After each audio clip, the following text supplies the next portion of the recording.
तो वीडियो की स्टार्टिंग में उस टेम्पल को बर्बाद करने के बाद हर्ष वहाँ से जब जाने ही वाला होता है, वहीं दूसरी तरफ उसकी पावर को देखने के बाद डेनिम किसी भीगी बिल्ली की तरह उसके बाद दौड़ते हुए आते हैं और चिल्लाते हुए कहता है, बॉस बॉस रुकिए। वहीं जैसे ही हर्ष उसकी बात सुनता है वो बहुत ज़्यादा सीरियस हो जाता है। वो मन ही मन कह रहा होता है, क्या किसी ने मेरे को देख लिया है? अरे नहीं, ये तो बहुत बुरा हुआ। देख के ऐसा लगता है कि मुझे इस बंदे को मारना पड़ेगा। अगर मैंने ऐसा नहीं किया तो ऐसा भी हो सकता है कि ये बंदा मेरी इन्फॉर्मेशन बाहर भी दे दे। वहीं डैनिन जब पास आते हुए हर्ष के फेस को देखता है तब उसके पैर थर थर कांपने लगते हैं। उसको अलग ही खौफ महसूस हो रहा होता है। वो मन ही मन कह रहा होता है, अरे नहीं, लगता है कि बॉस इस चीज़ से खुश नहीं है कि मैं उनके बारे में जानता हूँ। मुझे इनसे अच्छे से बात करनी होगी, नहीं तो यहाँ पे बहुत बड़ी प्रॉब्लम हो सकती है। तभी वो स्माइल करते हुए कहता है, बॉस बॉस प्लीज़ आप गुस्सा मत करिए, पहले मेरी बात सुनिए, मैं आपको एक्सप्लेन करता हूँ। वहीं उसकी बातों को सुनने के बाद हर्ष थोड़ा कंफ्यूज हो जाता है। वो मन ही मन कह रहा होता है, ये बंदा क्या कहने की कोशिश कर रहा है। तभी वहाँ एक जोरदार धमाका होता है। वहीं उस धमाके को देखकर वो दोनों उस पीछे मुड़ के देखते हैं। वहीं इस सिचुएशन को देखने के बाद हर्ष उस बंदे से कहता है, हे तुम, मैं तुमसे बात कर रहा हूँ। मैं ये नहीं जानता कि तुम कौन हो, लेकिन हमें बात करने के लिए अकेले में चलना चाहिए। वैसे भी यहाँ की सिचुएशन को देखते हुए और भी लोग यहाँ पे आ रहे होंगे। वहीं उसकी बातों को सुनने के बाद डैनिन कह रहा होता है, ओके बॉस, नो प्रॉब्लम। तभी सीन शिफ्ट होता है और हमें एक सुनसान एरिया को दिखाया जाता है। उस सुनसान जगह पे वो दोनों बंदे होते हैं। वहीं हर्ष उस डैनिन नाम के बंदे से कह रहा होता है, तो तुम्हारा नाम क्या है और तुम मेरा पीछा कब से कर रहे हो? वहीं उसकी बातों को सुनने के बाद डैनिन थोड़ा एम्बेरस हो गया होता है। वो एम्बेरस होते हुए कहता है, बॉस मेरा नाम डैनिन है और मैं क्लाउड ग्रुप का मेंबर हूँ और मैं इस चीज़ के लिए आपसे माफ़ी मांगता हूँ कि मैं आपको काफ़ी देर से नोटिस कर रहा था। आप मेरा भरोसा कीजिए, मेरा कोई और गलत इंटेंशन नहीं था। मैं तो आपको देखकर शौक ही हो गया था कि कोई इतना यंग एज का बच्चा इतना ज़्यादा पावरफुल होगा।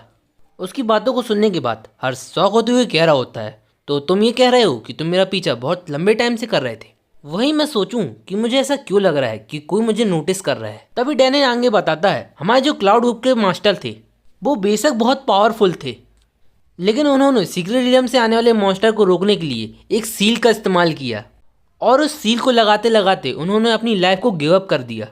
उन्होंने अपनी लाइफ ह्यूमैनिटी के लिए गिव अप कर दी।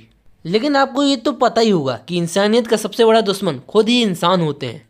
उन्हीं में से कई गद्दारों ने उस सील को तोड़ने के चक्कर में कई ह्यूमंस को सेक्रीफाइस कर दिया और हम पिछले 3 सालों से उन गद्दारों को ढूंढने की कोशिश कर रहे हैं, लेकिन अभी तक हमें उनके बारे में कुछ भी पता नहीं चला। वहीं उसकी ये सब बातें हर्ष सुन रहा होता है। तभी वो मन ही मन कह रहा होता है, अभी अभी मैंने इस बंदे को नोटिस किया है कि ये 4 ट्रांसफॉर्मेशन लेवल पे है। वैसे भी मेरा लेवल इससे बहुत कम है, तो शायद इसको जल्दी ही पता चल जाए।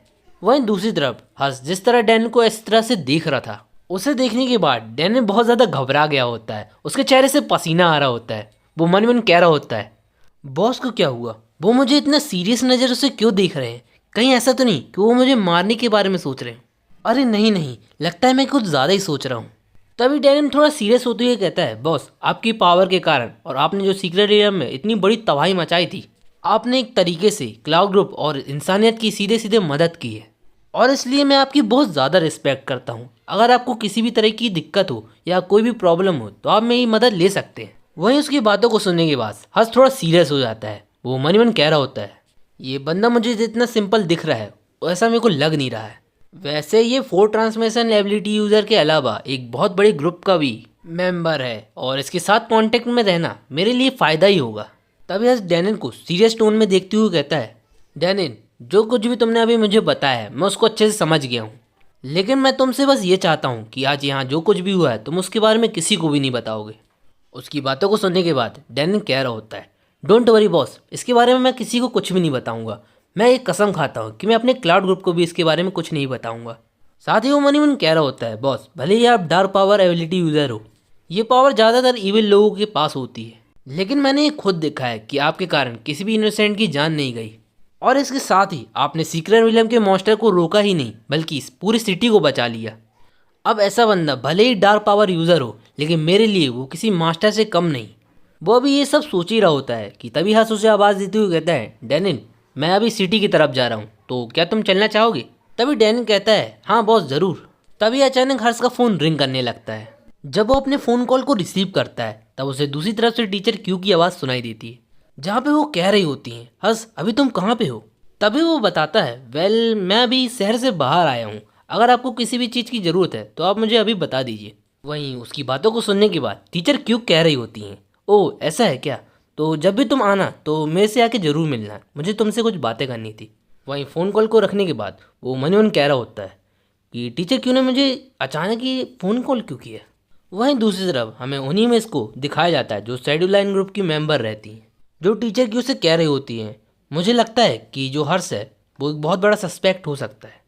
उनकी बातों को सुनने के बाद टीचर क्यों थोड़ा सीरियस टोन में कहती हैं, आप बेकार में ही मेरे स्टूडेंट पे इतना ज़्यादा शक कर रही हैं, वैसे वो कुछ दिन बाद यहाँ आने ही वाला है, तब आप उससे खुद ही पूछ लेना। वहीं उनकी बातों को सुनने के बाद और उन्हें इस तरीके से गुस्से में देखकर वो मिस टीचर क्यू से कहती हैं, टीचर क्यू, क्या आपको ये बात अजीब नहीं लगती कि एक ऐसा स्टूडेंट जिसने कुछ दिन पहले ही अवेकन किया हो, उसने इतनी जल्दी अपने फर्स्ट ट्रांसमिशन लेवल को इतनी जल्दी क्लियर कर लिया। अगर हमने रिकॉर्ड्स चेक नहीं किए होते तो हमें तो ये बात पता भी नहीं चलती। इसलिए आपका स्टूडेंट हर्ष एक बहुत बड़ा सस्पेक्ट लगता है मुझे। उनकी बातों को सुनने के बाद टीचर क्यू थोड़ा नाराज होते हुए कहती हैं, मिस मैं आपकी बातों को समझ रही हूँ, लेकिन जो हर्ष है वो एक बहुत अच्छा लड़का है और मुझे ये पूरा यकीन है कि वो कभी भी कोई गलत काम नहीं कर सकता। वहीं उनकी बात सुनकर वो मिस हंसते हुए कहती हैं, टीचर क्यों आप ये कैसे कह सकती हैं कि कोई भी किस तरीके का व्यक्ति हो सकता है। तभी वो थोड़ा सीरियस होती है, मनी मनी कह रही होती है, कुछ भी हो सकता है, शायद ये वही सस्पेक्ट हो। तभी सीन शिफ्ट होता है और हमें कुछ टाइम पहले का सीन दिखाया जाता है, जहाँ पे हमें कुछ हायर अप्स को दिखाया जाता है जो कुछ इन्वेस्टिगेशन की बातें कर रहे होते हैं। वहीं हमें बुड्ढे को दिखाया जाता है जो कह रहा होता है, तो आप लोगों को क्या पता चला है इन्वेस्टिगेशन के दौरान। वहीं उनकी बातों को सुनने के बाद वो में से गहरी सांस छोड़ते हुए कहती हैं, हमें हमारी इन्वेस्टिगेशन के दौरान हमें ये पता चला है जो सिटी में जो हमला हुआ था उसमें 2 म्यूटेंट ऐसे थे जिनके पास डार्क एनर्जी पावर थी। वही उन मिस की बातों को सुनने के बाद वो सभी लोग बहुत ज़्यादा सीरियस हो गए होते हैं, क्योंकि डार्क पावर वो एक बहुत बड़ी चीज़ होती है।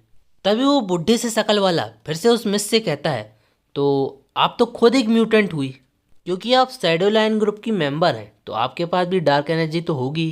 तो मैं आप लोगों को समझा देता हूँ, म्यूटेंट्स में उन लोगों को कहा जाता है जिनके पास इविल एनर्जी होती है या इविल पावर्स होती हैं, जैसे कि डार्क एनर्जी, और ये पावर ज़्यादातर मॉन्स्टर्स के पास होती है। वहीं उस बुढ़े की बातों को सुनने के बाद वो मिस कह रही होती हैं, सर आप कैसी बातें कर रहे हैं, आपको तो ये पता ही होगा कि एक म्यूटेंट किंग लेवल के मॉन्स्टर के बराबर ही होता है। ऐसे में आप ये कैसे कह सकते हैं कि हम शैडो लाइन ग्रुप के मेंबर भी एक म्यूटेंट है।